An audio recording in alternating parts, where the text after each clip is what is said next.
Ya, mulai dari sekarang direkam. Ya, Oh, ya. tugas Tina rekam ya, lupa. Enggak, saya yang rekam dari sini. Ya. Mungkin ada tambahan dari Lai Romeo ini. Bere Romeo gimana? Bere. Oke. Atau dari Bapak Melinda.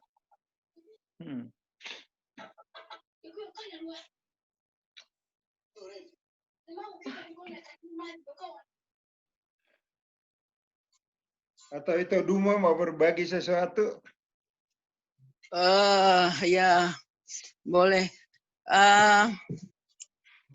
Memang pengalaman ini yang Stafford ya, Stafford.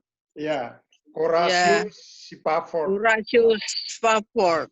Ya. Ya, memang penderitaannya kalau kita bandingkan penderitaan yang kita alami, ya tidak ada apa-apanya sebenarnya. Tapi saya hanya sedikit berbagi yang agak mirip yang seperti itu.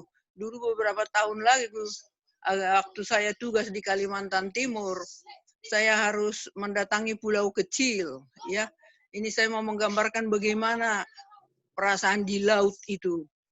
Waktu itu saya harus terbang dari Samarinda ke Pulau Derawan. Dari Pulau Derawan harus naik perahu lagi.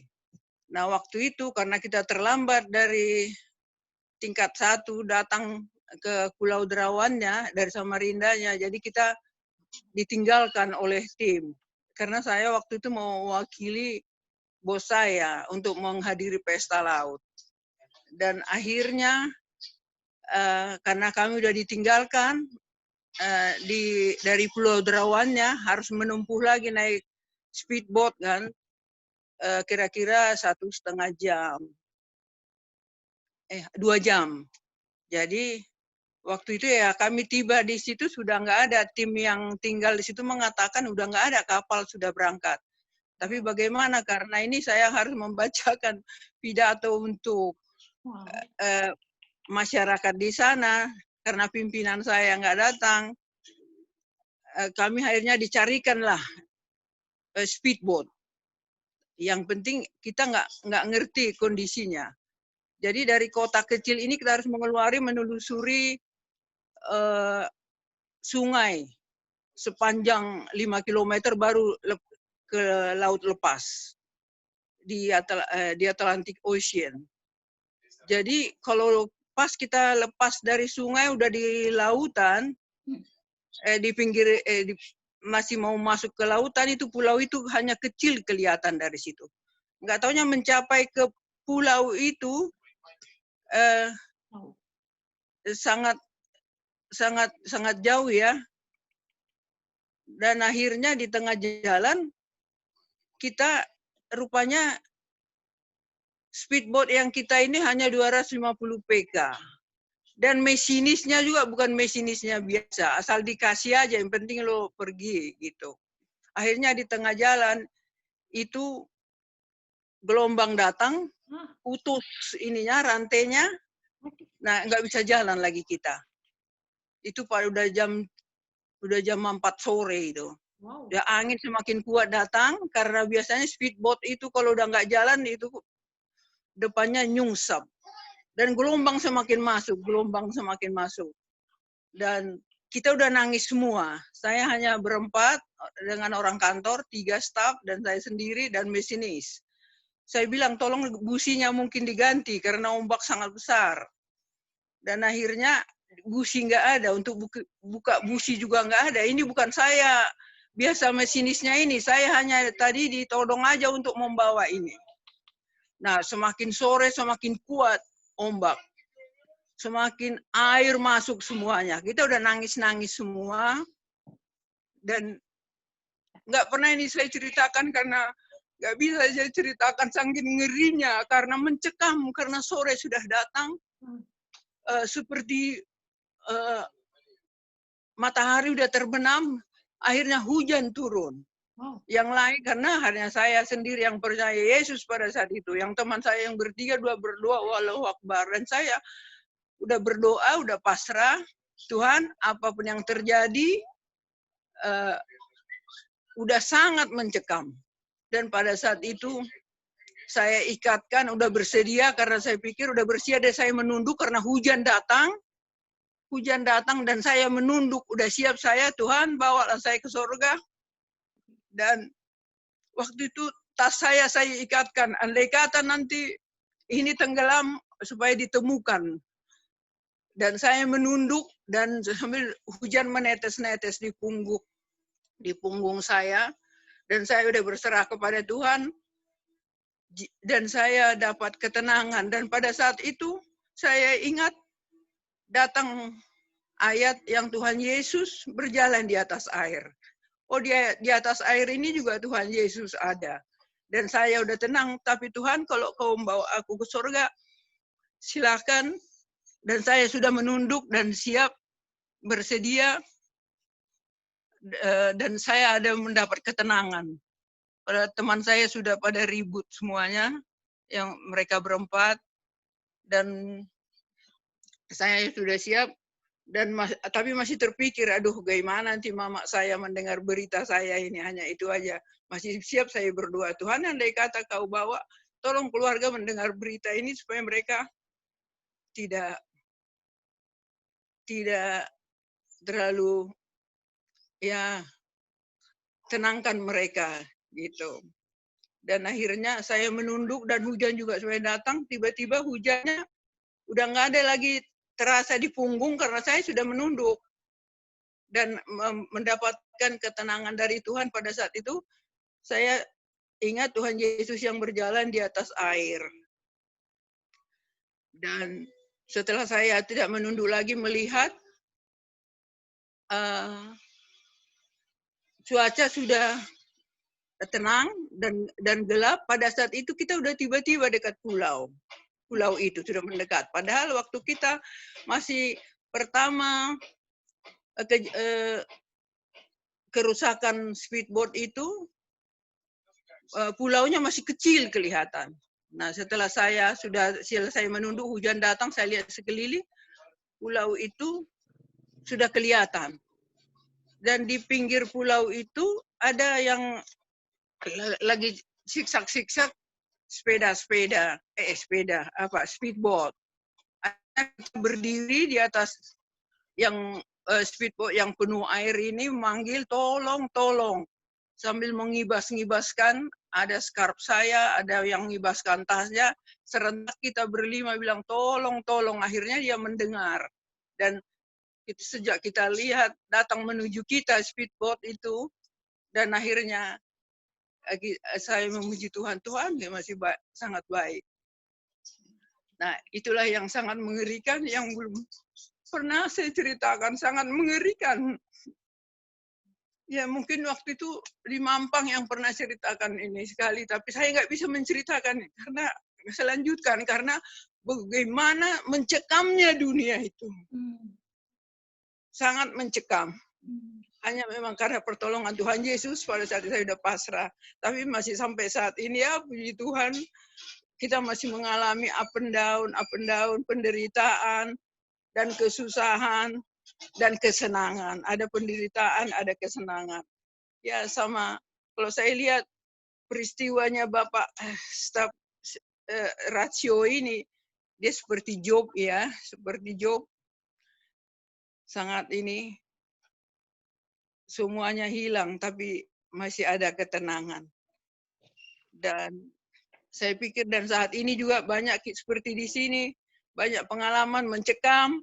Permulaan memang kita ketakutan, tapi karena kita mendekat dengan Tuhan, ya beriman kepada Yesus Kristus memberikan kita ketenangan apapun yang terjadi dan pasrah.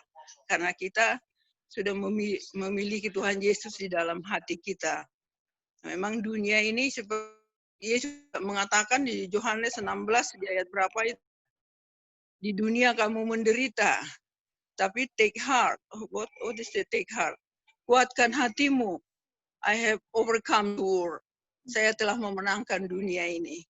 Jadi kita bersyukur kita punya Tuhan Yesus yang telah memenangkan dunia ini apapun yang telah terjadi. Yang membuat hati kita tenang. Sekian. Sorry terlalu panjang. Nggak apa-apa, Terima kasih. Luar biasa, Terima luar biasa. kasih. Luar biasa. Mendengarkan Ah, hati. aku mau tambahin udah. Ya, Tadi udah tolong bisa udah di layar di yang masalah Filipina tadi yang aku telah memberikan damai sejahtera. oh ya, Bisa tolong tampilkan. iya Jadi ya. begini, kalau menurut aku ya seperti tadi kesaksian dari Padang Boru itu luar biasa sekali ya. Tidak semua orang bisa kuat dalam menghadapi itu. Ya. Jadi sesungguhnya juga seperti firman Tuhan tadi yang udah tadi gimana tuh yang Filipina yang damai sejahtera Ya telah sebentar, diberikan. ya, ya, Hmm, ya. ya. Yang ini bukan Ya, damai ya, sejahtera Allah ya, yang melampaui segala akal. ya. Jadi kalau menurut aku sesungguhnya tuh kita itu kasih kuasa damai sejahtera itu sudah diberikan kepada kita. Jadi menurut aku itu hanya tergantung kita pilihan kita. Seperti sekarang ini, seperti COVID ini, dan kita mau ikut di dalam suasana yang mencekam ini, atau kita dengan hope, atau kita ini kan sini akan memelihara hati dan pikiranmu.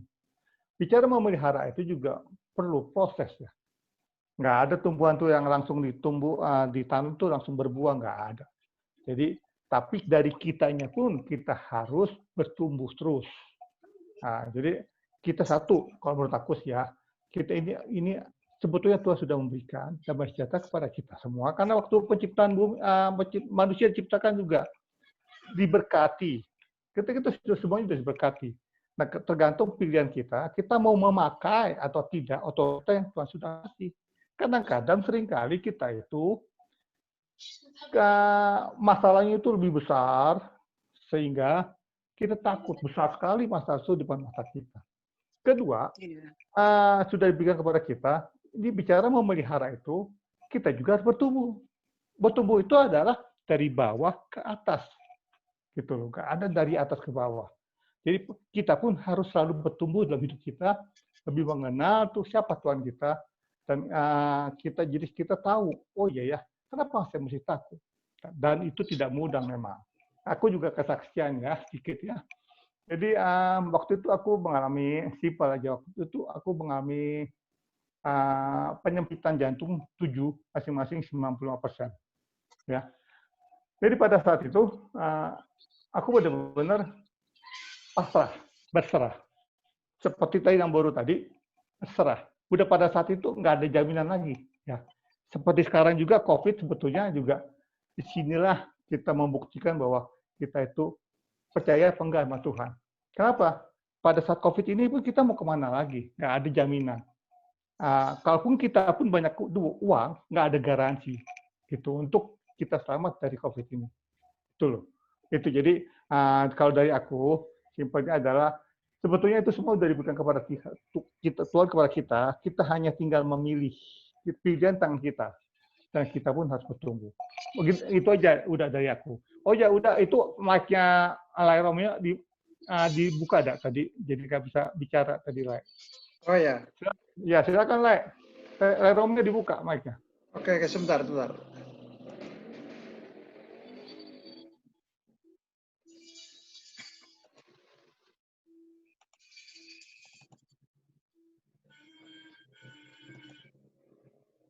Lai buka aja sendiri, Lai. Dibuka sendiri mic bisa. Oke. Udah. Oke. Ya. Silakan. Saya mau nanya kisahnya Horatius Spafford ini apa pelajarannya untuk kita, untuk kehidupan kita yang kita jalani dalam sisa hidup kita ini? Dan juga bagaimana kita mempunyai iman sejati seperti Horatius Spafford?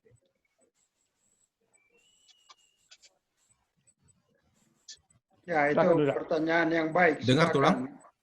Ya, jelas ya. Halo? Bagaimana kita mempunyai iman seperti Horatius Spafford ya.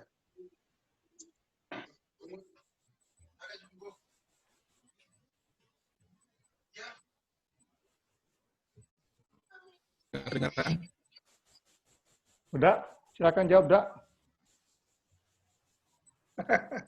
Mungkin ada yang lain yang mau jawab dulu. Ya, Saya ulang-tulang ya.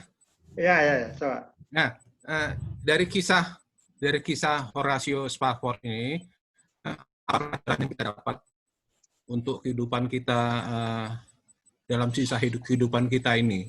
Kemudian bagaimana kita mendapatkan iman sejati seperti Horatio ini?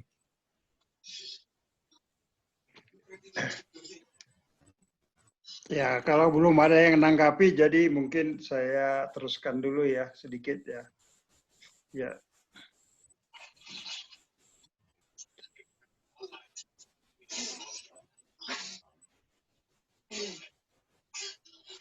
Jadi bagaimana kita mengalaminya? Ini pertanyaannya ya. Ini memang pertanyaan yang sangat baik ya.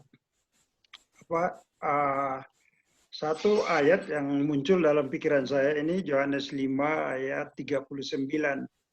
Dikatakan kamu menyelidiki kitab-kitab suci, menyangka bahwa olehnya kamu mempunyai hidup yang kekal. Kitab-kitab suci itu memberi kesaksian tentang aku, namun kamu tidak mau datang kepadaku untuk memperoleh hidup itu. Jadi prinsip yang sama saya rasa adalah dengan kita secara berkesinambungan datang kepada Yesus, bertemu dengan Dia, seperti kata Yanto tadi, maka akan terjadi suatu proses pengenalan yang benar-benar semakin merasakan kedekatan kita dengan Tuhan. Dan dengan kedekatan dengan Tuhan itu, maka akhirnya kita memang tidak merasa lagi bahwa seperti dia jauh gitu ya. Itu ada kesaksian Roh Kudus di dalam batin kita saya rasa, dan itulah prosesnya ya. Jadi memang tidak bisa secara mendadak ya. Jadi membiasakan diri dekat dengan Tuhan, itulah mungkin kuncinya. Nah, pernah seseorang berkata, kalau kita tidak membiasakan mendekatkan diri kepada Tuhan, begitu datang masalah berat atau pencobaan, tidak langsung kita bisa mampu mengatasi itu. Karena kita tidak membiasakan mendekatkan diri kepadanya gitu ya. Jadi memang inilah mungkin PR-nya. Kira-kira begitu mungkin, Bere. Ya. Ya. Terima kasih, Tulang. Ya, bisa saya tambahkan? Ya, silakan.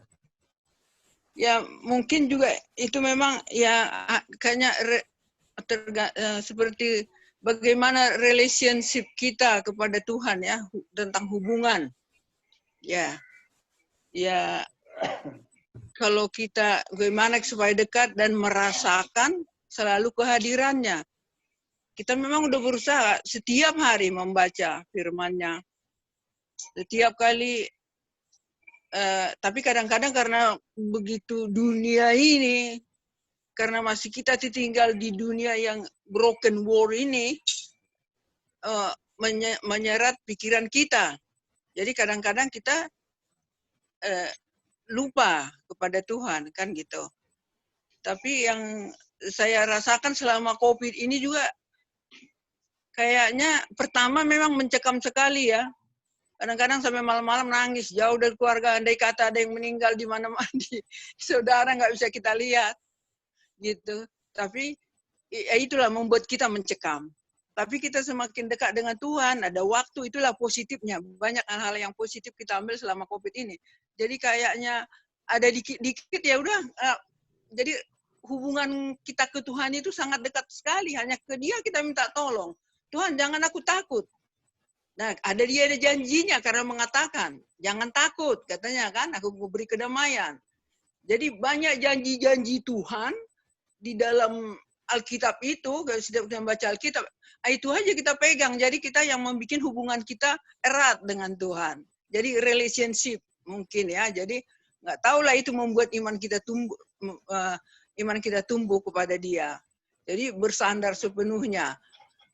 Kalau bisa ya sekarang kalau saya juga nonton TV, misalnya nonton video, ada sesuatu di situ kalau saya benci langsung, oh Tuhan tolong itu, langsung gitu jadinya. Jadi nggak disimpan di hati.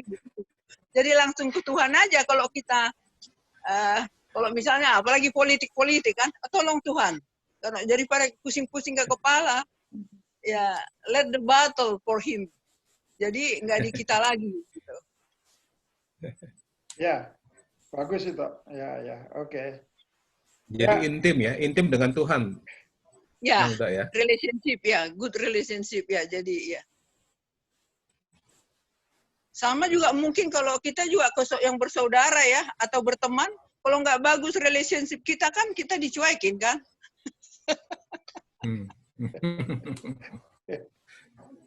Ya. Oke. Ya, saya silakan Yanto. Ya. Ya, silakan. Mungkin ada yang lain mungkin. Kalau ada yang mau nanya, melambai aja. Ya, atau ada kesaksian, silakan. Dari Bere Francisca nih kayaknya ada nih. Go ahead, Francisca. Ayo. Oke, saya unmute, Siska.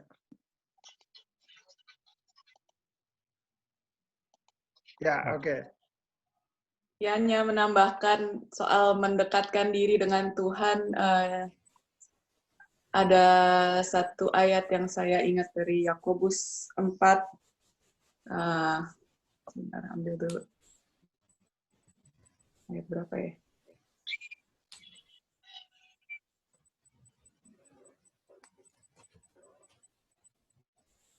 Yakobus 4 ayat 8.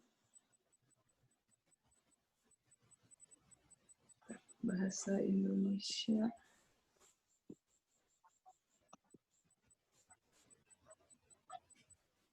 Ya, ada dibilang mendekatlah kepada Allah dan Ia akan mendekat kepadamu.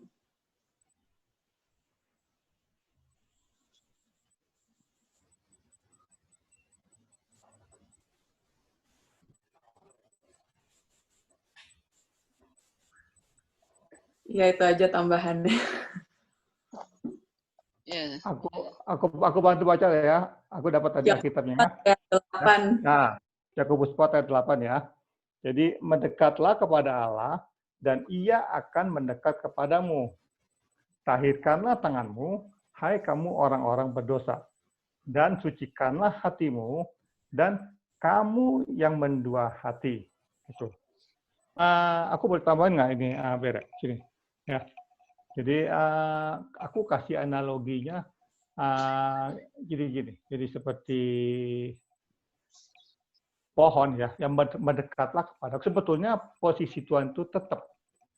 Nah, kita merasa jauh, kita yang menjauh dari Tuhan. Gitu loh, seperti pohon. Batangnya itu dari akar, batangnya itu emang begitu. Nah, batang-batang yang apa namanya? Yang ranting-rantingnya ini bertumbuh terus menjauh. Yang menjauh siapa? Rantingnya. Demikian juga kita, mendekatlah kepada Allah dan Ia akan mendekat kepadamu. Kalau kita dekat, jadi sebetulnya kita yang menjauh, kita mendekat gitu loh. Jadi yang di sini yang proaktif adalah Tuhan itu tetap menunggu kita kok. Dia itu sangat mengasihi kita dari dahulu, bahkan Dia mau tebus dosa kita. Kita ini siapa sih? Gitu loh, kalau dipikir-pikir gitu kan ya. Kenapa nggak Nuh itu dihabisin aja semua, dibikin manusia baru? Tapi karena kita punya Tuhan yang konsekuen, Dia pegang omongan, dan Dia apa yang sudah dijanjikan tidak akan ditarik lagi. Itulah hebatnya Tuhan kita. Ya, sampai Dia mau dari atas, bukan nol lagi tuh. Tuhan Yesus dari atas semin, turun bawah, naik lagi. Wow, masih kurang lagi janji kayak gitu loh. Nah, jadi sebetulnya ya, jadi tanpa sadar kita sama pelan-pelan menjauh seperti perahu kayak di Danau Toba. Nah, kalau dia di tengah-tengah tanpa terasa akhirnya dia jauh dari tepian itu. Kalau tidak ada jangkarnya. Tapi kalau perahu itu bikin jangkar, ya apapun badai itu, perahunya goyang nggak? Goyang. Tapi dia tidak kemana-mana. Kenapa? Ada jangkar. Jangkar itu adalah melambangkan iman kita. Nah, tapi kalau kita tidak punya jangkar, dia akan terbawa-bawa, apalagi seperti Namburu yang alamin. Wah, itu mungkin bisa terpotang-panting itu perahunya, gitu loh. Itulah analoginya, kurang lebih. Jadi yang mendekat yang menjauh, kita tuh selalu nyalain Tuhan. Kita tuh selalu bilang, "Oh, Tuhan kok nggak peduli sama saya? Kok Tuhan begitu?" Pada kitanya yang tanpa kita sadari kita menjauh daripadanya gitu. Ya, Bere? Mudah-mudahan bisa berguna. Silakan, Mbak. Ya, Mbak Tara bisa ada suara, Bapak Melinda mau pimpin kita doa penutup kali? Oke, ada, bisa. Ya. Ya, kita berterima kasih saya rasa. Habis itu nanti kalau ada pengumuman ya, Yanto, Bapak Kris ya. Biarlah udah Bapak Melinda pimpin kita dalam doa. Siap. Ya, mari kita berdoa. Bapa di surga,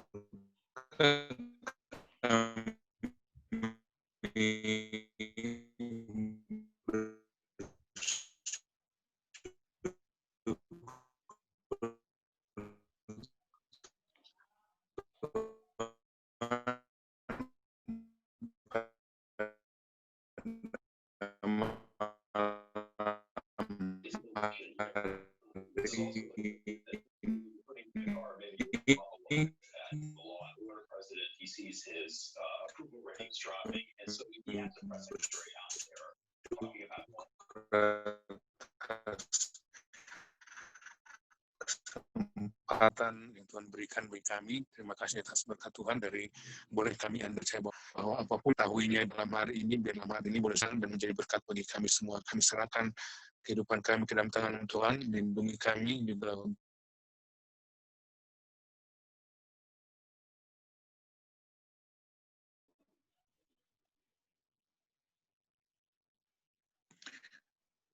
Terima kasih Bapak sekali lagi atas malam hari ini. Biarlah semuanya ini boleh menolong kami untuk semakin dekat lagi kepada Tuhan.